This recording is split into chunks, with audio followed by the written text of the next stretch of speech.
Big boss show రోజు రోజుకి రంజుగా మారుతుంది. ఫస్ట్ వీక్‌లోనే కంటెస్టెంట్లు తమ సత్తా ఏంటో చూపించారు. ఎవరికి ఏ ఏ కళల్లో ప్రావీణ్యం ఉందో బయటపెట్టారు. ఒక్క టాస్క్‌లోనే ఇంకా అందరి బలం బయటపడలేదు. ఫస్ట్ వీక్ బేబక్క ఎలిమినేషన్‌తో హౌస్ కాస్త నిశ్శబ్దంగా మారింది. ఈ సైలెన్స్ నాకు నచ్చదన్నట్లుగా బిగ్ బాస్ వెంటనే రెండవ వారం నామినేషన్ ప్రక్రియ మొదలుపెట్టాడు.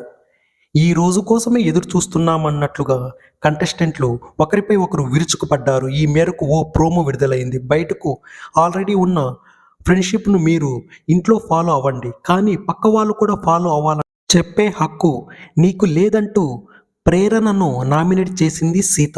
ఈ సమయంలో వీరి మధ్య పెద్ద యుద్ధమే జరిగింది.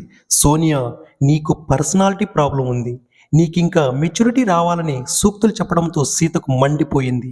నాకెంత క్లారిటీ ఉందో నాకు తెలుసు, ముందు నువ్వు గేమ్ను అర్థం చేసుకుని నాకు వివరించు, అసలు నీకు క్లారిటీ లేదు అని ఇచ్చిపడేసింది.